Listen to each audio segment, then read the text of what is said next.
that's a tremendous looking trophy. Hello, welcome to Platinum Explosion, number one PlayStation podcast in the Oceanias. My name's Dylan Blight, and joining me, as always, Ashley Holbert. Hey Dylan, excited to be here after PlayStation concedes defeat. I mean, they weren't really involved. They found a new way to fuck us. You know, we just put out that episode of Arcade Couch. We're talking about the FTC appeal happening. We think, there's another chance the whole deal could fall through. No, looks like PlayStation's sees the writing on the wall. I mean, I said I didn't think it was going to fall for it. I think you were the only one who said it was going to fall for it, just to clarify. I don't know. I think if we go back and listen to you, that is what happened, yes. I mean, PlayStation did concede defeat. The government bodies around the world conceded defeat. Yeah. So blame them. I will.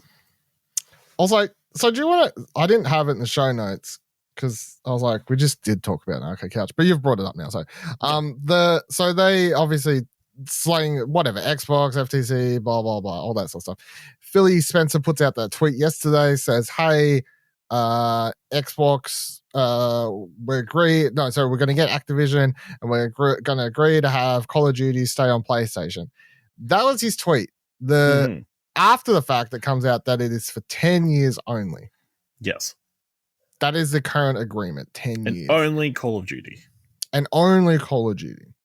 So do you feel like this is just do you think is that why you're saying they conceded defeat? Like 10 years is the best they could do? Like what do you reckon? I mean, I guess the question that I have is, well, what is the actual deal? Like, are they making PlayStation pay for it to be on PlayStation for 10 years? Or are they just saying we'll put it on PlayStation for 10 years? I assume it's just 10 more years of like their third party, like it's just like as is now sort of thing. Like it's just a third party publishing. They put it out on PlayStation, So they're still paying for stuff though.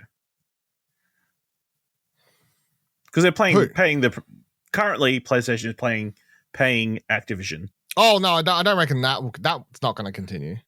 Yeah, but I don't think this is a free transaction is what I'm saying. I think it is. If only to get, because Xbox will happily, I reckon in the scheme of things, Xbox being like, maybe it is. Put the game on the play console. Just leave us the fuck alone and let us buy let's buy the goddamn company. Maybe it is. And the deal earlier on was for because everybody brought up it was the entire Activision catalog, they would have access to for another 10 years. Secretly, PlayStation just didn't want to lose Crash Bandicoot But the Crash Bandicoot's not part of the deal. Crash is going to be on Xbox. Floundering. Like all the other mascot platformers that Microsoft. A really big Xbox mascot, Crash Bandicoot. Yep, right up there with Banjo-Kazooie. Yep. That's what Xbox does. They wait until a mascot dies on another company's platform, and then they buy up the company and get the mascot. They're like, ours now. Now that it's dead. Just wait. Coming to Game Pass, Skylanders. Yeah, well, yeah, they have Spyro, so bring back Skylanders. Fuck it, why not? All right, let's jump into some news stories not involving Xbox, at least as far as I can remember. For the most part. For the most part, yeah. Start with Press Start writes a new version of The Last of Us Part 2 looks to be on the way.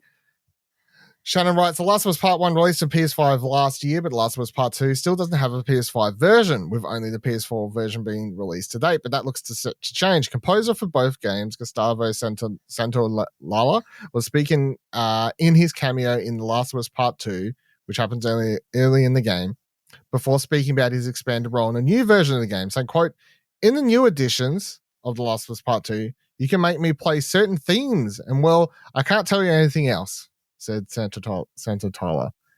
So this is with some outlet interview thing. I don't know. There's been absolutely no hint for a PS5 version of The Last of Us Part 2, although it would make sense that it would release at some point, likely before the second season of the HBO version would release. What's exciting though is that from what Santolala has said, it seems as though we can expect to see expanded content / features, which wasn't really the case in The Last of Us Part 1. I don't think this is surprising news at all, do you? No, not really. That there would be a No. PS5 version Yeah. of The Last of Us Part 2. Crazy. Mm. Yeah. As one character from a 90s movie would say, it was inevitable. Yeah.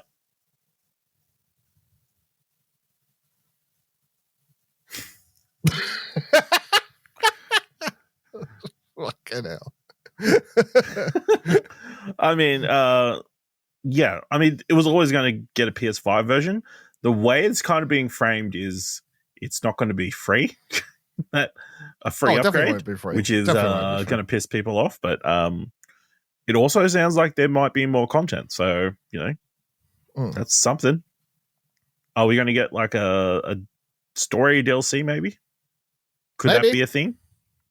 I mean, they never did DLC. Is that what the 5 people in the Victorian house is about? Fucking hell. Yeah, it could be.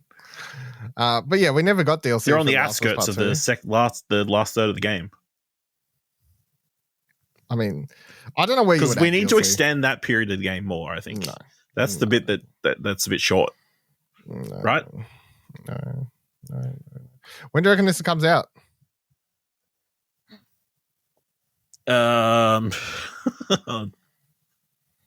Maybe before Christmas? I don't know. You reckon? This year? What has PlayStation got the end of this year? Nothing. Because we thought The Last of Us Factions was going to be this. Oh, yeah, Spider-Man. Oh, you mean Spider-Man? September? Like how end of year do you want to go? November. Let's guess. Let's go crazy. Everybody, all the parents whose kids loved watching the Last of Us TV series are like, oh, we'll buy them this game for Christmas. I'm gonna say it's I'm gonna say early next year. I'm gonna say around February, March next year is what I would say. Fair. Would be a good time period to release something like this. I also they're not going to hold off and wait till closer of The Last of Us Series 2 on HBO, because at this stage that's probably not going to release for like I think 2.5 years. Specifically said it's set to be released in 2025. Yeah, if they can start shooting it. Yeah. So that's another problem currently. Yeah. So, yeah, I mean, I'll happily play it again on PS5. Not that I felt like the game needed a major update between the PS4 and a potential PS5 version, but I've only ever done one playthrough. Having the box on the shelf. Yeah. I mean, I feel like the thing is they released this on PS5, and what they could do is what they did recently, but hopefully better, is they released the PC version of it closer to the second season of the show. Although that went terrible for the current. I don't think that PC, nothing PlayStation is getting released on a PC ever again. I think that was the worst one, The Last of Us, weirdly, but yeah.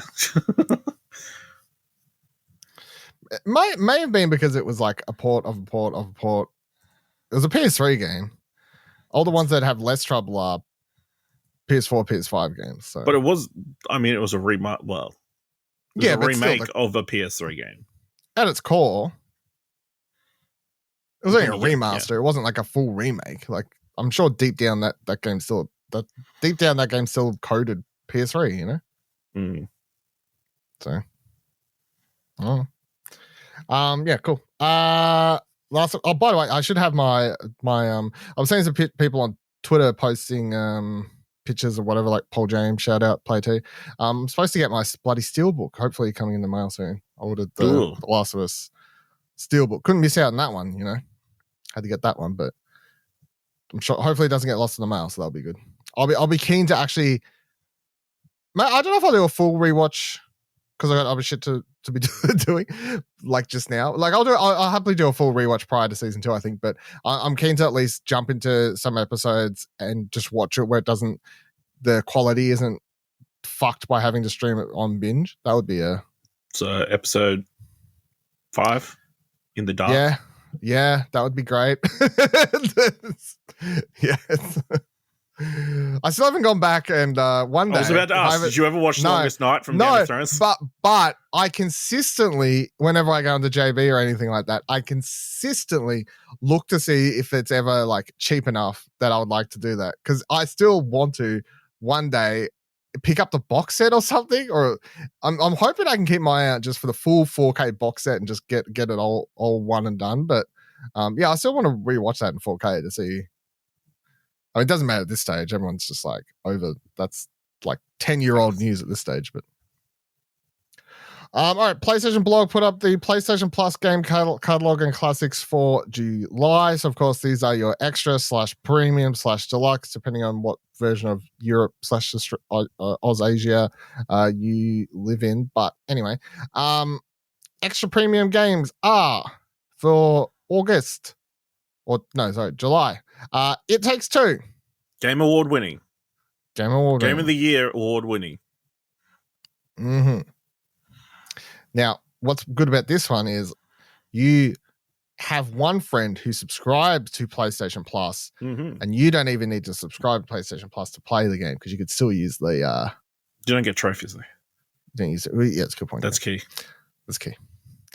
Sniper Elite 5, Snow Runner, World War Z, The Ascent, Undertale, SpongeBob SquarePants Battle for Bikini Bottom, Melty Blood, Type Lumina, Dismantle, Circus Electric, Dynasty Warriors 9, Samurai Warriors 5, Game of the Year My Little Pony, A Maritime Bay Adventure, Game of the Year runner-up, Fast and Furious, Spy Racers, Rise of Shifter, Monster Jam, Steel Titans, and then the premium / classic titles are Gravity Crush Portable and Twisted Metal 2. The cool thing about Twisted Metal, trophy lists have already popped up live on PSN profiles.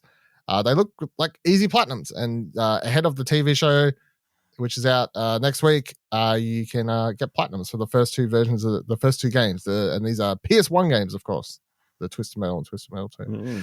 Anything stand out from the update for this month that you wouldn't mind giving a go? Or? No, not really. Yeah. I mean, lots of interesting titles there. Like that Circus one sounds interesting. Like a story-driven RPG tactics and circus management game. That's a lot of weird things. That's a lot of things. Yep, that's a lot of words strung together. Did you ever play Fast and Furious Spy Races The Ride of Shifter? No, because I wasn't going to pay fucking... It's like an $80, $90 game or something. But yeah, I'd happily check it out now. Yeah, I was never going to pay the money for it. I wonder if it's an easy platinum. Let me look it up on PSN profiles. See what the people say. Because that could be... I mean, I've watched enough of that show. I'm like a season behind or whatever to maybe get some enjoyment out of this. You know what I mean? Like I know the characters. Oh man, it's got an online mode. What the fuck? So win 10 races, win an online race. Yeah. But I mean, if that's these people might be playing it at the moment. Yeah. First race, win a race with a shifter car, unlock item, unlock. Win 5 online races. Yeah. Win a split screen. I can cheese that. Hit someone, finish tutorial, win 2 missions, play first, second. This doesn't look too bad, actually. This looks... I reckon... You know what? Fuck it. I reckon I can get this platinum.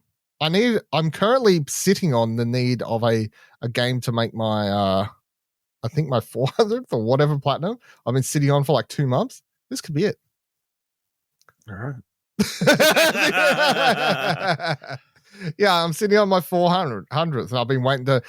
there was a stage where I'm like, prior to release of Final Fantasy, I was like, Final Fantasy 16 should be my 400th platinum. And I was like, nope. I don't want that shit fucking associated to me. Fast and Furious, though, that's part of my personality. Yeah, maybe I'll make this my platinum. What I won't commit to it for two. I'll put it this way: I'll download it if I can get into online races, and I can get those trophies done. I'll stream the rest. That's what I reckon I'll do. Because I'm not like, if I can get the online ones, then the rest is I can do it. I can do it. Manageable. Well, the trophy guide here on PSN Profiles says 2 out of 10 difficulty, 3 hours, one playthrough. Three. So what's it say? Online and split screen. Just those couple trophies. Win an online race, win 5 online races, and win a race in split screen. For online trophies, you can boost to 5 wins by yourself. Whoa, hold on. In this stage, you're playing multiplayer and split screen. In split screen, you can choose a track, how many AI and laps to make the race quicker. That all sounds great. For the online trophies, you can boost the 5 wins by yourself. Because when you go to multiplayer and ready up by yourself, it gives people little to no time at all to join your lobby. People barely join these games. So your 5 wins will be easy because they set you up against the AI.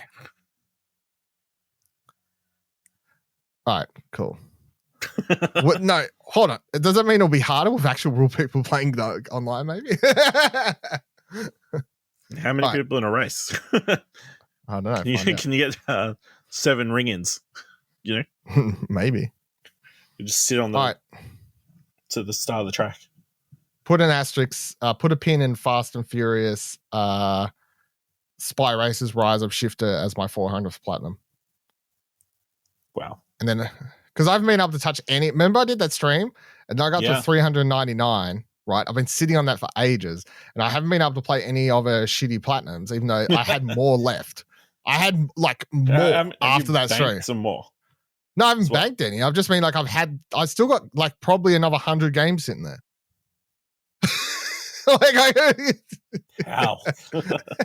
Because there's so many of them, Ash. You don't understand. Like, there's so many, and I haven't brought any for ages. That's crazy. Yes, because every time they're like the Rise of the Tortoise game, there's 2 versions of it. You just got to think every version of these games, there's 2 versions, and then they make a turbo version, and there's 2 versions. There's 4 games easy, and then multiple. But yeah, all right. Yeah, I don't really care about anything else. I wouldn't mind that. I'm moderately interested in giving Twisted Metal a go because I never played the original Twisted Metals at all, so I wouldn't mind turning those on a bit just out of like an intrigue of going, what were these like back in the day when people really liked these games? Like what's the go with these? I think they look like easy platinums too, maybe. So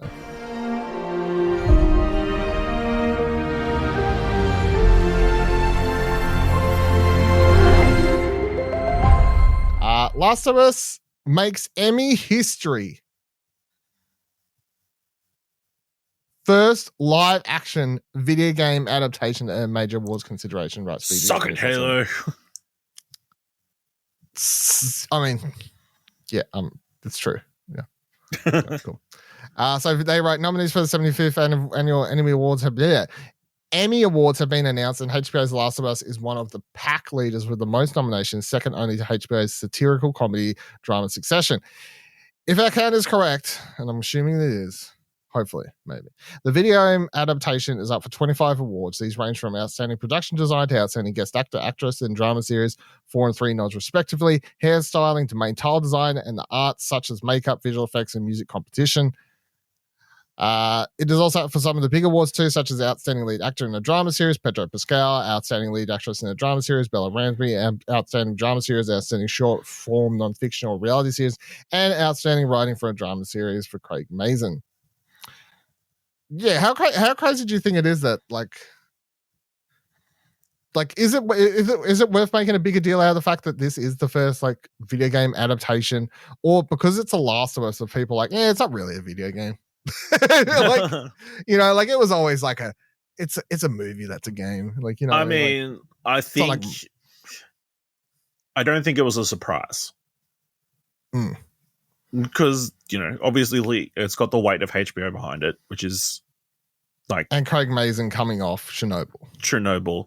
But, HBO has a lot of pull with the Emmy voters, as evidenced by, their near domination of the drama category. But yeah, so many awards is crazy. I think the craziest thing is probably like the guest acting awards. Like, you would have, I think, going in or coming out of it, would have suspected that like maybe 2 Mm. nominations in those categories. They've ended up with All of them. 6, which is bonkers. But yeah, really good. Very happy for them. Will they win any? Probably not. Oh, they'll probably get one. Oh no, a lot of the technical stuff I'm assuming they'll get. So, because obviously it is very impressive technically. I think they're going to win at least something like out of the 25 noms. They're going to win one of the Guest Acting Awards. Well, it's going to be either Nick Offerman or Murray Bartlett. Yeah, I guarantee. Probably Nick Offerman. But it doesn't matter what they win, whatever award it is. It means that they get to put on a box or a poster somewhere that it's now Emmy award winning. It doesn't matter what award it is; it's Emmy award winning. But some way more than others. Yeah, but no one cares when they look at the poster. It still says Emmy award winning. I mean, people question it when they look at Academy Award winning movie Suicide Squad. Did they ever put that on a poster anyway? Probably. Were they daft enough? I mean, I stand by that award. They I don't think they didn't deserve that one. I'm just no. I know it's a joke, but all right, let's talk a little bit about Gran Turismo because that is the next upcoming. Like we got Twisted Metal, of course, the TV series is out next week, but then Gran Turismo is the next movie coming from Sony PlayStation Productions, and that is out in a couple of weeks as well. So, crazy. Will be a Gran Turismo movie had to look and feel real, according to director writes Push Square. The upcoming Gran Turismo flick, based on true story of gamer turned racer Jean Mardenborough, features some pretty spectacular scenes which required quite an extreme level of commitment from director Neil Blomkamp. This, along with a penchant for high tech filming methods, has drawn some comparisons to Top Gun Maverick, directed by Joseph Kosinski, which is the kind of company you want to keep. Total Film put this comparison to Blomkamp himself, the full interview, which will be printed on July 20th, who explained why a VFX heavy approach wouldn't have been right. Blomkamp said, quote, "What's right is Archie Madawaki in the car, super uncomfortable, with high Gs, nausea at 200 kilometers an hour. So it's a fair comparison. I don't know what Maverick director Joseph Kosinski's like, but I'm sure he wanted the same thing. We just needed to make it feel real," end quote. In other new Gran Turismo movie news, David Harbour, Stranger Things, spoke about the infamous video game adaptation Curse and why he thinks it doesn't apply here. Blah, blah, blah. Movie is out August 11th. Now, a bunch of people watched this. I saw a bunch of people saw a screening, I think, last week. I saw a bunch of early impression tweets, not full reviews, of course, because they're still in embargo, but I did see some early impression tweets. Fairly positive from everything I saw. A lot of people said that a lot of the movie takes place in the races, and the races are they were saying they are really intense and shot really well. So far, unless these people are all smoking out their buttholes, it sounded exactly what I was hoping it would be. Because although the trailer comes off super corny, the way that, and they're trying to market it to more of a bigger appeal. I've been saying since they released that original teaser trailer with the shot of the car, that made it look like that third person perspective sort of thing, that I was like, I don't know, this could be cool. So I'm currently I'm actually sort of looking forward to this at the moment. How are you feeling about the Gran Turismo movie? Yeah, I mean, I'm very keen. I mean, sports movie, it's going to be fun. And we've had some pretty good racing car movies recently, in the last few years. And obviously racing in general is becoming a bigger sport, more popular. That's why Brad Pitt's starring in an F1 movie. F1's massive, so yeah, nowadays. But his popularity, especially in the States, has kind of blown up in the last few years. So, I'm keen. I think it I see the trailers reasonably regularly at the cinema and that kind of stuff. So, I mean, it's getting pushed. It's kind of crazy. Like, it's just crazy that we're getting this massive Gran Turismo movie. Movie's out on the 10th here in Australia. 10th of August. I was looking at cinema showtimes and stuff this morning. I've grabbed up, they were doing a early screening on the 5th. Ooh. On a Saturday. So I jumped on that shit. I don't know if you want to have a squeeze. Yeah.